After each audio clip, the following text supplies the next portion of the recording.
Hello, and welcome to Be the Hero with Kelly Fullman. I am excited to have multiple opportunities to be able to share a lot of information with you and share some of the heroes that I have met over in my professional and personal life.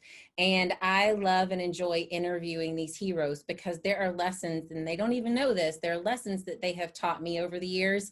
And some of those lessons I want to bring to you so it can help you out, either bring you a smile or give you some encouragement or just some words of encouragement, or even just a little scripture, just kind of help you give that little boost.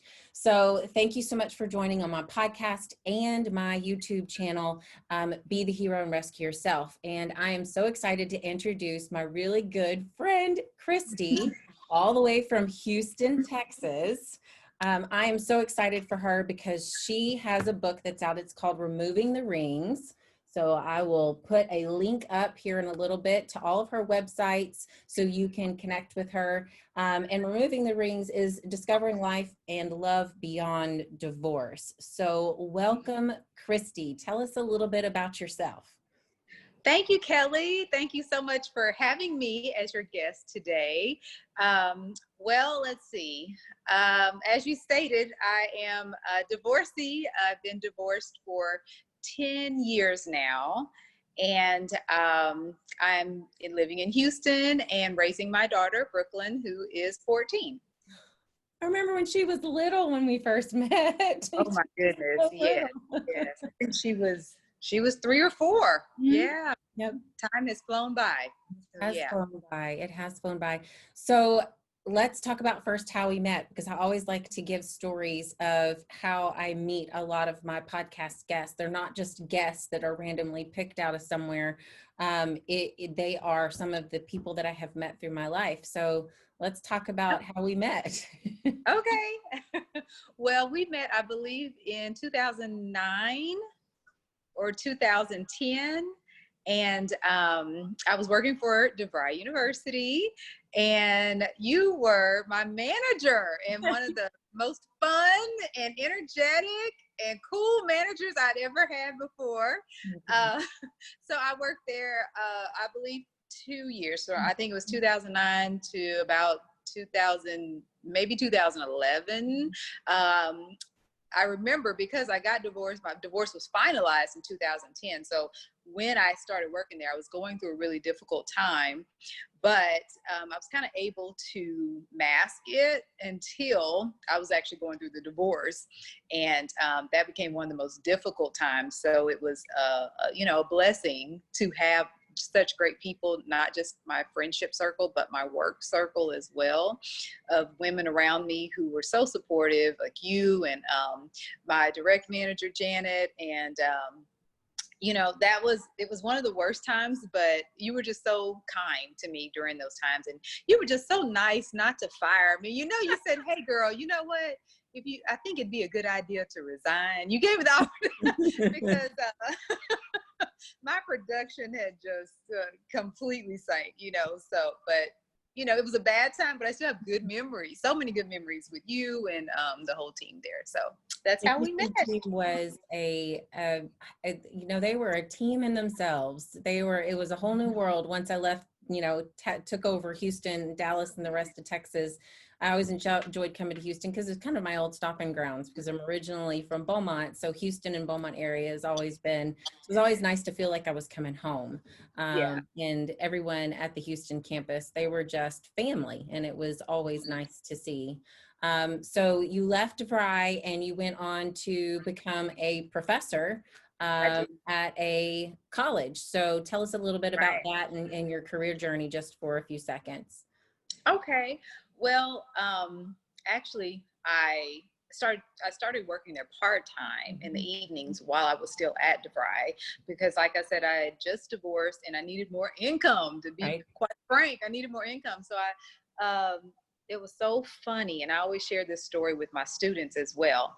I believe in the power of affirmations. And I just began praying about a second job. I didn't want to work a second job because I had my daughter, that I enjoyed spending my time with. But I thought teaching in the evenings would be ideal for me. So I just began posting my sticky notes all over the house saying, I'm a college professor. I'm a college professor. I began speaking it. I began telling my friends, and they'd be like, girl, do you really have a job as not yet, but it's coming. Okay. Not yet. And the first job I got, to show you the power of our thoughts, the first job I got was at Houston Community College. And I began calling different departments. You know, you typically don't do that. You go through the online process, but I was like, I need a job now. Okay. So I started calling the departments, asking if they needed speech teachers, and most places said, go through the online process and then, you know, we'll contact you. I found one campus that needed an immediate speech teacher the next day. The instructor had quit. I started the next day. So yeah, that began my journey on teaching on the collegiate level for the past 10 years. That is amazing. So I want to dive into your book because, you know, I read through it, and I think one of my favorite parts is talking about your friends and multiple chapters and some of the, you know, come to Jesus moments they had with you, or even some of the, you know, sit back and enjoy the blessing moments that they had with you. So a couple of my favorites, and we'll talk about, you know, how important it is to have that circle, and have that circle, not just, you know, friends that are just going to coddle you, just, you know, those brutal friends that are going to give you honest feedback about what's going on. I think one of my favorite ones was, is like, don't come back here looking like this. Yes. That's my girlfriend, Shaniva. Listen, I love real people. Okay. My family, we're real people. We're going to say it in love to you, but we're going to tell you the truth, you know? And so I surround myself with those type of people in my life. And the friends that I've had, most of them I've been friends with for 10, 15, 25 years. And that is one example, Kelly, of one. I remember that day vividly. My daughter and I had gone to my friend's house to pick up something from her. And I think I just jumped up. I left the house, you know, just in sweats and a t-shirt. I didn't comb my hair. There was a period I really battled depression, and I didn't shower sometimes for maybe every 2 days, every 3 days. You know, I didn't wash my hair for like a month, you know. And she saw me and she was like, girl, do not come back out like that. You look a hot mess, you know. And I was like, do I look that bad? She was like, yes, girl, you know. So we laugh about that to this day. But yeah, I've always had authentic people, transparent friends around me. And you have to have a level of trust in surrounding yourself with these type of women. You got to trust that they have your best interest at heart when they say these things to you. I always say God knows the kind of people that we need, because my best friend, I just call them all my sister friend, Tiffany, she's a licensed counselor and an attorney. The Lord knew I needed free therapy. I couldn't pay for all of that therapy I needed, okay? So I always joke about that, because when she calls me now and when she wants me to listen to her, she's like, girl, do you have time? I'm like, I owe you about 1,000 hours of listening, okay? So, here we go. So she could give me, you know, advice from a professional standpoint. And my other good girlfriend, Kenya, is a behavioral scientist with a PhD. So, I mean, who knew? Right? Talk about circle. Yes, they are phenomenal. Like, okay, let's explore why you're behaving this way, or why do you think this way? So yeah, my friends were just an essential part of my healing, for sure. And that is such a key opportunity, because, you know, some of us, when we go into depression, when I go into a depression or I go into a stressful moment, I crawl into a corner and I just shut everybody off, which is not healthy. I'm sure your counselor and your behavioral scientist say, you know, there's other issues deep seated why you walk into the corner and just shut everybody down. But you often feel like, well, everybody else has got a lot going on in their lives. Why do I need to add to their mess? You know, I don't want to talk about my mess. And sometimes it's just healthy to talk about. How do you find that balance with talking with your friends and getting help, but then not just overwhelming them with, just everything Right. that's going on in your life. Because it's a lot going through a divorce. Right. Right. And I tell you, that was one of the most selfish times in my life. I didn't care, girl. I just did not care. Okay. I was like, you got a second? And they joke about it because they told me after years afterwards how they would kind of toss me around from one friend to the next, like, girl, Christy's calling. I can't deal with her today. Can you take her call? So it wasn't the best way to handle things, but I was just and I realized later on, I wanted to be in control. I was trying to control the narrative and control the outcome. So I would talk to Tiffany or Kenya, like, give me what I need to fix this. And you cannot control another person. You just can't. And so what I have learned since then, and I've definitely matured in that area of running to people before I run to God. Mhm. God showed me, you're going to have to come before me. Even though I was a Christian and raised with Christian principles my whole life, I still was operating out of fear. Yeah. So it's like, no, let me just talk to people, Right. instead of like, I've been praying. It didn't work. I fasted. It didn't work. So over the years, I've learned how to go to God first, seek counsel from Him first, be quiet and be still. And then ask Him who I need to, if anyone, who do I need to talk to about this? Or is this something that I just need to pray about and then give God time to work it out? Yeah. So that's helped me a lot because yes, people have their own issues. And I think I think my friends would say I'm a pretty good friend outside of that season when I was just like, I was so self-absorbed with my own problems that I really couldn't even see what other people were dealing with. But you So have such good friends that they knew and they stayed around. yeah. And now they're with you through the happy season. And so they stuck around, Yeah. kind of figured out what you were going through. And they were like, okay, we've got to give Christy time to heal because we may not have gone through the divorce process like she is, but we've got to give her time because she's hurting. So that kind of love is pretty amazing. Yes, it is. I'm telling you, it's one that I feel richly blessed in that area for sure. Another thing I mentioned in the book is that I think divorce really tests your friendship. If you are the person who did not want the divorce, some people are happily divorced, but if you're going through all the stages of grief, that's really hard on other people to deal with that. And I found that, I remember one friend in particular who I truly respect, and we were able to talk through this years later. But during that time, she was married. She had her own family as well. And she set healthy boundaries with me. Like, she did not take my calls all the time because she said, I'm feeling so depressed and down by the time I get off the phone with you. I can't give my family what they need because, I really care for you and I really love you and I hate to see you going through this. So, and she became very frustrated with me. Mhm. She's just like, move on. Like, what are you doing? You're just allowing yourself to be taken advantage, just move on. But if you're not in the situation, you don't know how it feels. You Right. truly don't. So, and she recognized that years later, and I respected her for Mhm. setting those boundaries to do what was best for her, even though I did not understand it at the time. Yeah. And another thing I want to add is that when I stated friendship really does test, or divorce really does test your friendships, I found that there were just a few friends that had a difficult time dealing with me when I was happy again.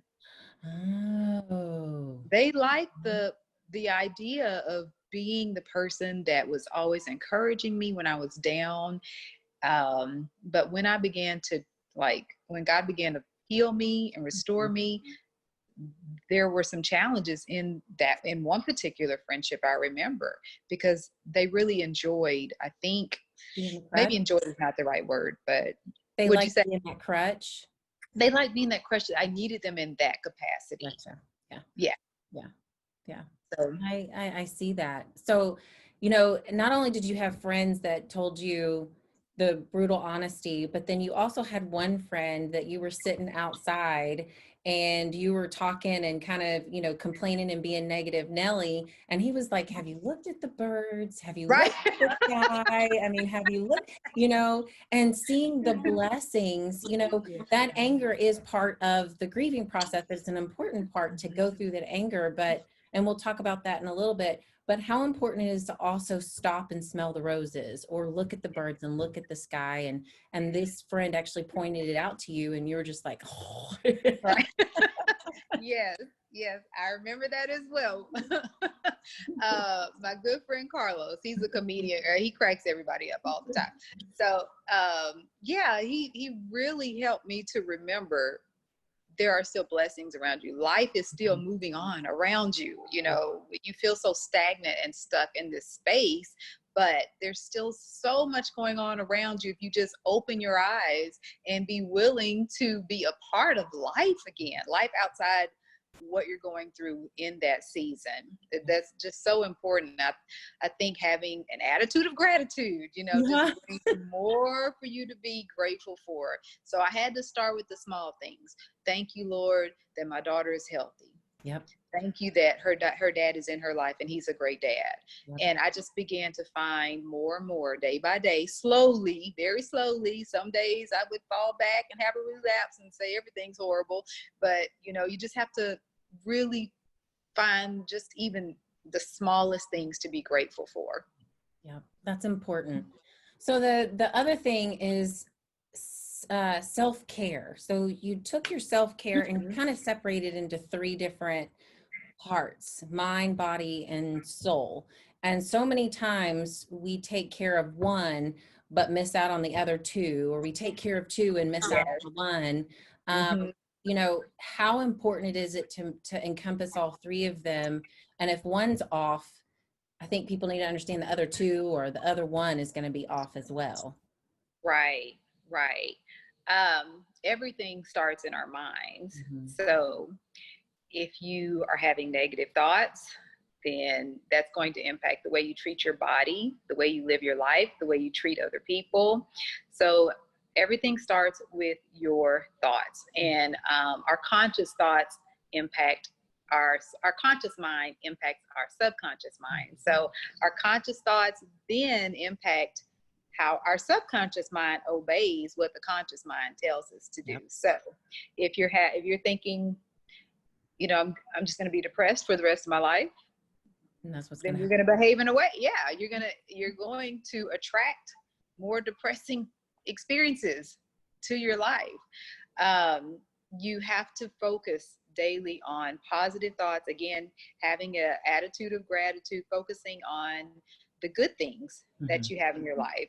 And then that's going to impact your body. I remember I had so many negative thoughts, I just wallowed in self-pity for a long time. And that impacted my body. I didn't care about taking care of myself anymore. I wasn't eating properly. I think people choose different vices when they're going through that time. For me, it was eating poorly, not exercising, not getting enough. Well, I think I slept a lot, actually. So I think I was getting at different times. It was different seasons. So, lack of sleep, and that impacted my soul. The soul is made up of our will, our emotions, and our thoughts. So, yes, but it all goes back to what you're thinking and what you're focusing on. Sometimes I say that our own worst enemy can be between our two ears. Yes.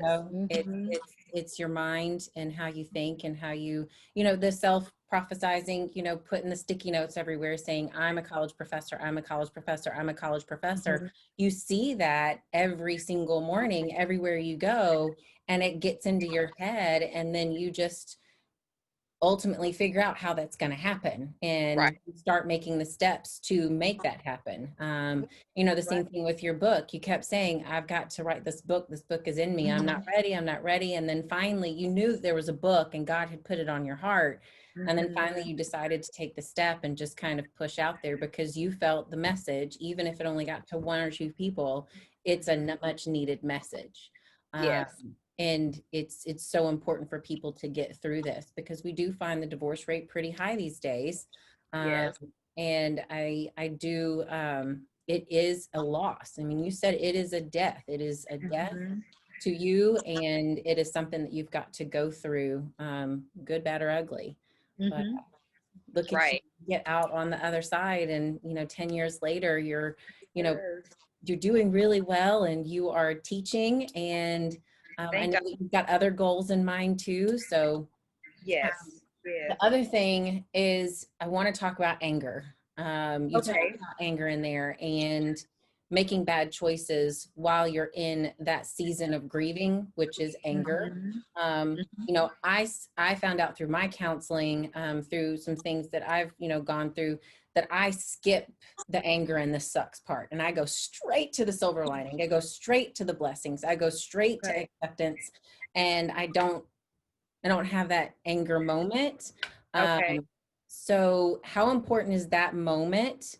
But then how do you get in that moment and not make bad choices? What are some of the Mm. things that you see hindsight on how you can be in that anger moment, allow yourself to be in the yuck for a little bit and not make those choices? Um, Yes. Hmm. We definitely don't want to make permanent decisions during a temporary situation, that's a good thing. because anger is temporary. It's an emotion that passes, that changes. And for me, it was a matter of just, again, being still, spending more time just being still, being quiet, rather than when I felt angry about maybe an argument I had with my ex-husband over my daughter, jumping on the phone, calling someone. Now, calling the wrong friend that will go there with me and help me, make me want to go and do something, Right, crazy. right. I don't, who to call, right? So, but There you go. maybe calling the friends, don't call me down. Let's pray about it together. Mhm. But realizing that, and I have realized this so much more over the last 10 years, Kelly, this probably won't even matter 2 weeks from now. What Mhm. I'm so upset about today, let me take a step back. Don't move. Don't call. Don't discuss it. Even her dad and I think we've learned how to, and we haven't even talked about this really, but we've learned how to take a step back, revisit a topic. Mhm. It doesn't have to be solved today. Right. um, so I can think rationally about the decision, the best decision. So it's learning how to be still, experiencing what you're feeling. Don't ignore the anger, because that's part of who you are. That's a real emotion that you are feeling, and it's there for a reason. I think you should allow yourself to be angry, but you can't stay there. You cannot stay stuck in the anger, because it's only hurting you. Yep. The other person is usually gone on enjoying their life. Yep. It's only hurting you. So just recognizing when it's time to move on, and don't make decisions that could have a permanent impact on your life in that temporary season. I love that. That is so good. And know the person to call. That's not going to snowball it. That is Exactly. Yes. huge. That's Girl, you did what? No, that's the wrong person. one person. All You right. know, the hype people. I call them a hype girl. Don't call your hype girl in that moment. No. Your hype girl is when the book comes out, and Yes. that's your hype girl. That's who you call. Yes. So we Goodness. kind of got into a little bit there at the end about co-parenting and co-parenting Mhm. tips. So one of those is just to kind of sit back and be still and come back to it later. It doesn't have to be solved today. What are Yes. some other tips that you can give other families that are going through co-parenting situations right now, and how to make that a better situation, not just for you, but for the kiddos? Because that's the key right there. Yes. One of the main points I share in that chapter is shifting your focus, focusing on the child, what is best for the child. If that takes a lot of pressure off of you as the parents, if you can shift the focus. And that's hard. is really hard because you have ego involved, you have negative feelings involved, and the desire to be in control is something that I still struggle with at times because I feel like that's my daughter, especially when you are involving step parents as well. And I am very blessed that my daughter has an awesome stepmother and who's willing to co-parent. She loves Brooklyn. But I think that if you keep the focus on the child during the times when it's difficult, whether it's dividing time over holidays or deciding how you're going to discipline between both households, okay, what is going to provide the most consistency for her? And there are things that I do in my household that I've changed because she does it at her dad and stepmom's house. And if it's easier for her, okay, there are things that we don't agree on, right, that we don't do, but we try to minimize that as much as possible to make it easier for the child, because the child did not ask for this situation. They didn't ask to be a part of a divorce. So shifting the focus, and then if possible allowing your child to see the two of you be amicable toward one another. That's so important, because you have to remember, to the child, you're her mom, you're her dad. The child wants their parents to get along. That's so hurtful to children when they see, my mommy doesn't like my daddy, my daddy doesn't like my mom. That's very hurtful. And I thought about that. And so she sees us, we're able to talk, we're able to laugh. It's been years of growth, but we've always tried to minimize her seeing tension and arguments between us.